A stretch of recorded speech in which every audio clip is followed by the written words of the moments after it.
We all rely on farmers and ranchers, but farming is riskier than other businesses out there. Crop insurance helps farmers manage their risk. With crop insurance, farmers put skin in the game by paying premiums and shouldering deductibles. That keeps taxpayers from having to pick up the whole bill every time disaster strikes. Today, about 90% of U.S. farmland is insured, providing $100 billion in protection to more than 130 different kinds of crops. It's a testament to the program's success. Thank you for joining us today for the Meet the Farm Hands video segment. I'm your host, Hannah Pagel, and today we are joined with Sharon Bomer Lauritsen of USTR. Sharon, thanks for joining us. Great. Awesome. To start off, let's just get a timeline of your career from the beginning to present day.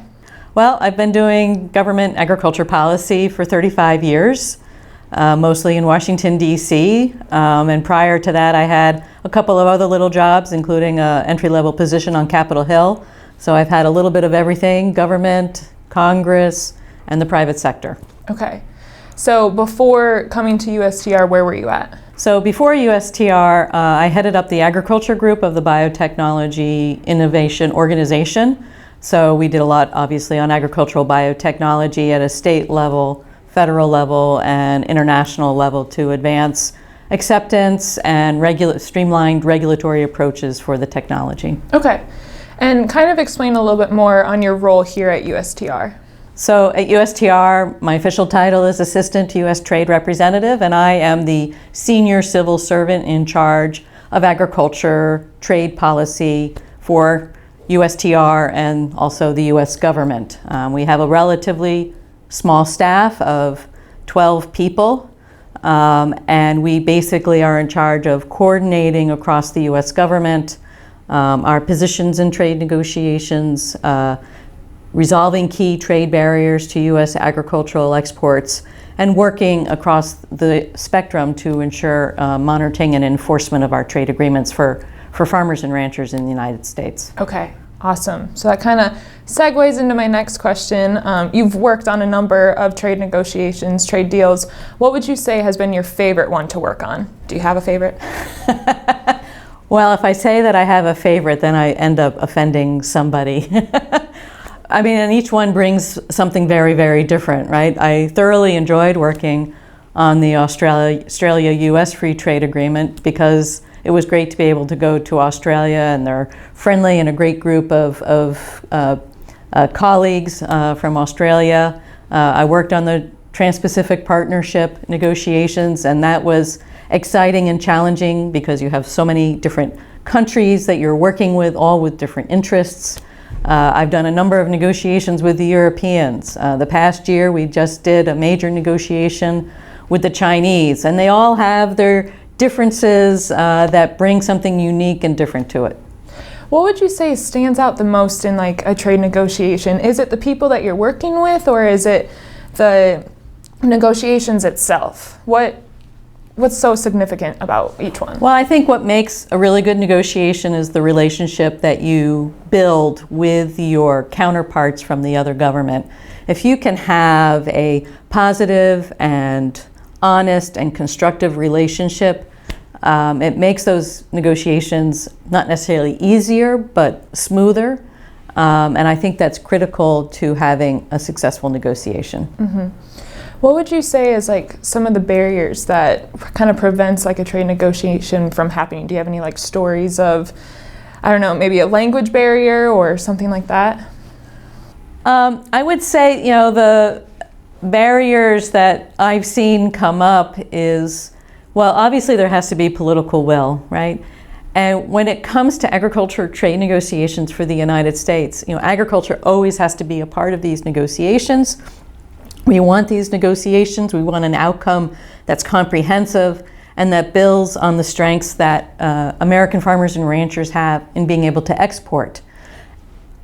And yet agriculture is always going to be sensitive for every single country in the world, right? Every country has farmers that they want to protect and care for. So frequently it's a political will as to whether you're going to be successful or not. But I would say another barrier, just again on that personal level, is when your counterpart is not truthful. And yes, I had a negotiation. It was before we We were exploring whether to do a free trade agreement negotiation. We did an agriculture dialogue. I said no, the United States would never include X in a negotiation. We go in, we report to our higher ups, and my counterpart said, oh, and of course the United States is going to do X. You know, absolute lie. I was like, no, we're not.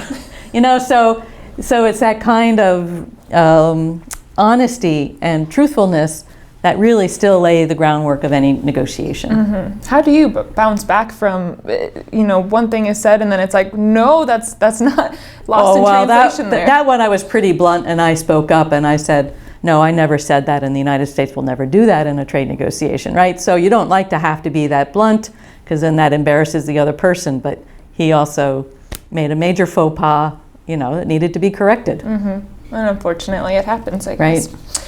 How would you say food and agriculture topics like differ from other sectors of the economy that are also in like a comprehensive trade agreement? Sure. Well, you know, one of the unique things about agriculture, which is why we have a lot of people who used to work for the Department of Agriculture or were farmers, people don't always recognize that we have a planting season and a harvest season, and we have cycles, right?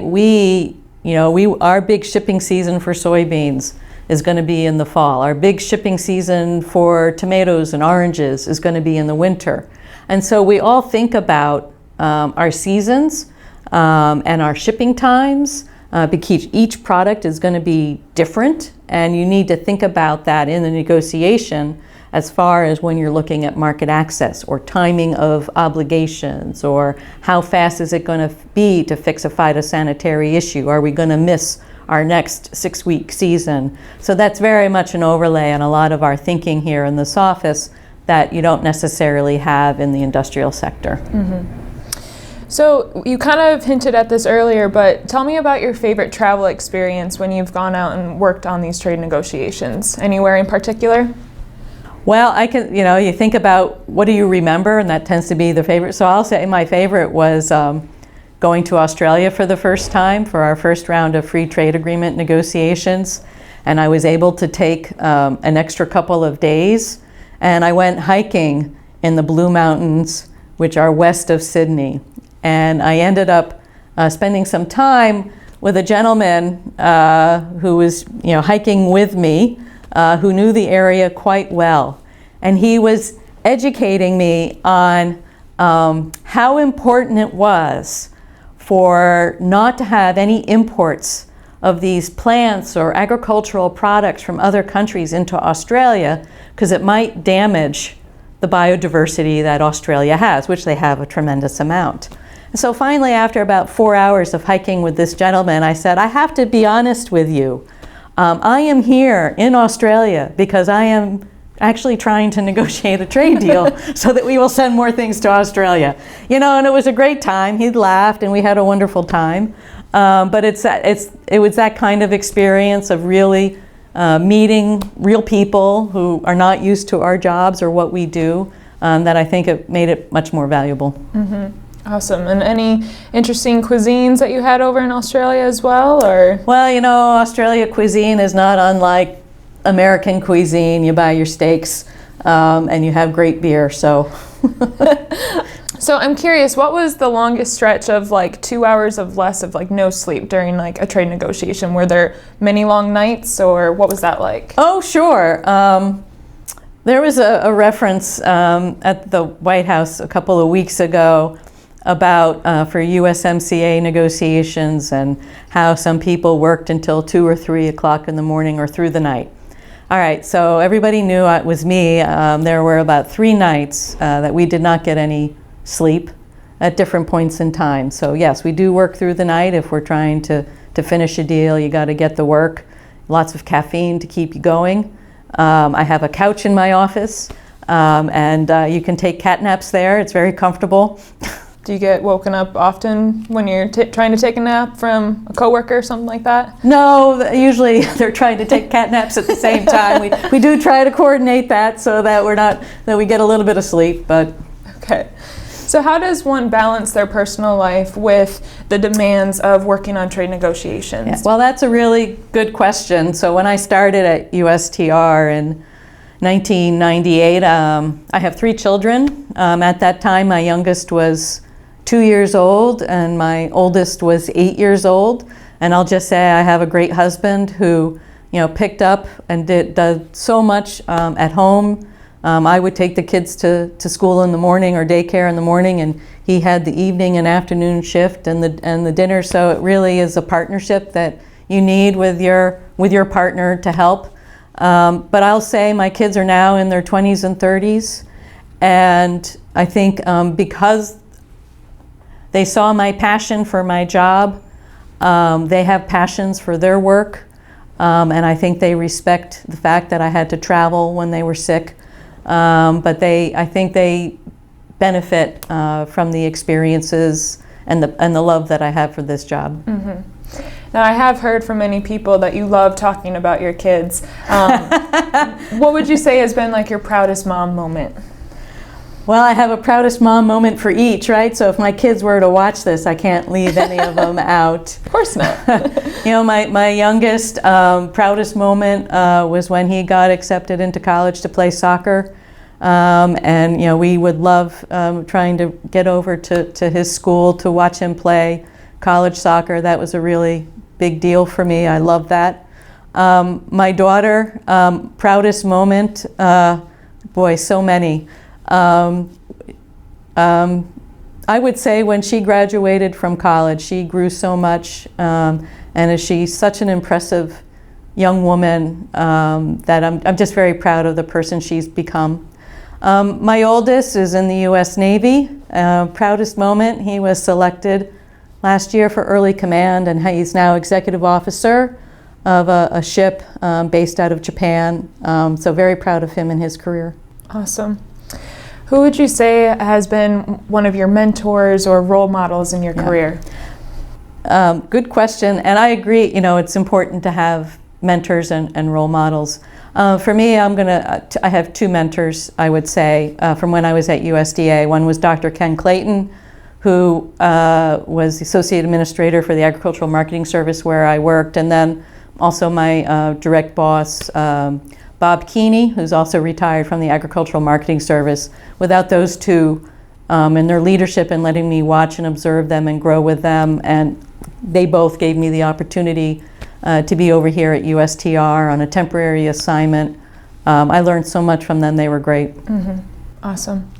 Now, you will be retiring soon from USTR. Yes. And I have heard that you want to do more volunteering after you leave USTR. Is there any particular organization or cause that you feel passionate about? Yes, I am interested in volunteering. I was a Girl Scout leader for 10 years, and I was involved in my son's Boy Scout activities. So I have decided I want to do something with children here in Washington, D.C., underprivileged children. I don't yet know that organization, but it is something definitely that I want to try and pursue, as well as sleeping with no alarm clock in the morning and not working the 60 to 80 hour weeks. Well, if anyone deserves it, it's you. How would you say, how has life and policy changed from when you first came to Washington to now? I have to think about that one, right? So, one of the great things about agriculture and agriculture policy, I would say for the 35 years that I've been involved, it's bipartisan. We are such an export-oriented industry for the most part. There's a lot of unity in our policies over times. And, I think though, as we look to the future, we have new issues that we need to be paying attention to. And I'm not yet sure that people outside the Beltway are paying the kind of attention that we need to. And so, for example, nutrition policy, particularly in food labeling types of issues, that is shifting a lot.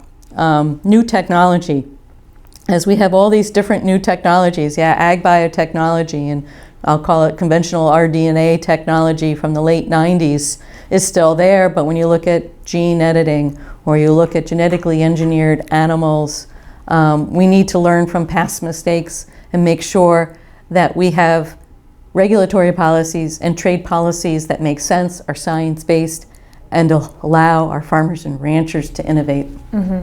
What career advice do you have for, say, a college freshman? They're looking at wanting to have the same job that you do in their career sometime. What advice do you have for them? Well, and again, I'm a different generation, so what I didn't say on my first job out of college, I was essentially a secretary, right? So it's a lot of hard work to get to be in the senior executive service. So I would say generally, these days in this kind of work, you do need an advanced degree. It doesn't need to be a foreign language, but I always have thought of economics as critical for trade work as well as legal. I also think, though, having a variety of experiences is important, and I had a boss a long time ago that highlighted this, that sometimes you have to move out in order to move up. And I have found that because I have private sector experience working for both the fresh produce industry as well as the biotech industry, that experience really, I think, strengthens my ability to think about and analyze and prioritize the type of work that we do here at USTR. Now, before we wrap up, we always like to end the segment with this question, but if you could go back to day one of your very first job, knowing what you know now, what would you tell yourself? Stick it out and stay longer and learn more. My first job was on Capitol Hill. I worked at that time for a farmer from Michigan. I didn't know I would wind up in agriculture. I should have stayed longer than the 18 months that I did and really learned more about how the intricacies of congressional work and the key policy issues in agriculture if I knew that I was going to be doing this for 35 years. Awesome. Well, Sharon, thank you so much for taking the time to speak with us today. Thanks, Hannah. It's been a pleasure.